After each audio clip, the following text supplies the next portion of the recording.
ഒരു നാടാകെ കാത്തിരുന്ന കല്യാണം. വരൻ സൂര്യ, വധു മിത്ര. കാണാൻ കാത്തിരിക്കുക. സ്വയംവര പന്തൽ എല്ലാ ദിവസവും രാത്രി 8 മണിക്ക്. അകത്തേക്ക് വിളിക്കുന്നു. വാ.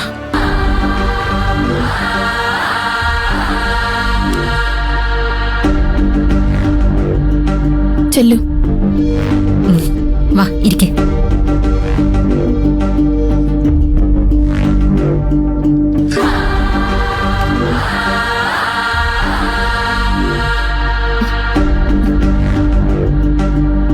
കൺഗ്രാറ്റ്സ് പ്രണവ്, നിങ്ങളൊരു അച്ഛനാവാൻ പോവുകയാണ്.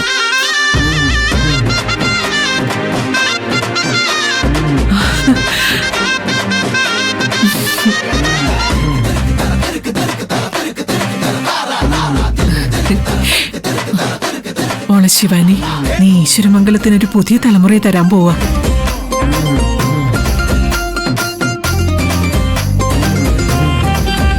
എടമോനെ, ഒരുപാട് സന്തോഷായി ഈ അമ്മയ്ക്ക്.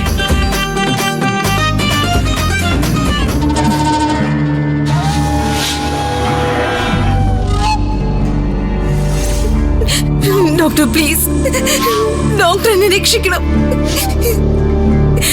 എന്റെ ഭർത്താവിനോടും അമ്മായിയമ്മയോടും ഞാൻ ഒരിക്കലും ഒരു അമ്മയാവില്ലെന്നുള്ള സത്യം ദയവേത് ഡോക്ടർ പറയരുത് പ്ലീസ്. എന്താ ശിവാനി ഇത്? എഴുന്നേൽക്ക്, എഴുന്നേൽക്കാൻ. ഇല്ല, ഡോക്ടർ സമ്മതിച്ചേ പറ്റൂ. ഞാൻ പ്രഗ്നന്റ് ആണെന്ന് ഡോക്ടർ അവരോട് പറയണം പ്ലീസ്. കുട്ടി എന്തൊക്കെയാ ഈ പറയുന്നത്? കള്ളം പറയാനോ? ഇല്ലാത്ത പ്രഗ്നൻസി ഉണ്ടെന്ന് ഞാൻ എങ്ങനെ പറയും? നടക്കില്ല, ഞാൻ പറയില്ല. കുട്ടി എഴുന്നേറ്റ് പോവാൻ നോക്ക്. ദയവേത് ഡോക്ടർ എന്നെ കൈവിടരുത്, എനിക്ക് വേറെ വഴിയില്ല. ഞാനൊരു പാവപ്പെട്ട വീട്ടിലെ പെണ്ണ്. ഭർത്താവിന്റെ വീട്ടുകാരാണെങ്കിൽ വലിയ പണക്കാരും. Love marriage. എന്നെ പുറത്താക്കാൻ എന്തെങ്കിലും കാരണം നോക്കി നിൽക്കുക അവിടുത്തെ വീട്ടുകാര്. എനിക്കൊരിക്കലും അമ്മയാവാനാകില്ലെന്ന് അറിഞ്ഞ ഈ നിമിഷം അവരെന്നെ അവിടുന്ന് ഉപേക്ഷിക്കും. പിന്നെ ഞാൻ ജീവിച്ചിരിക്കുന്നതിൽ അർത്ഥമില്ല. എന്നെ എന്റെ വീട്ടിൽ പോലും കയറ്റില്ല.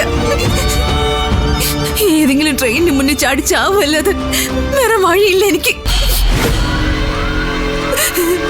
എന്നെ രക്ഷിക്കണം ഡോക്ടർ പ്ലീസ്. ഇത് നിസ്സാര കാര്യമല്ല.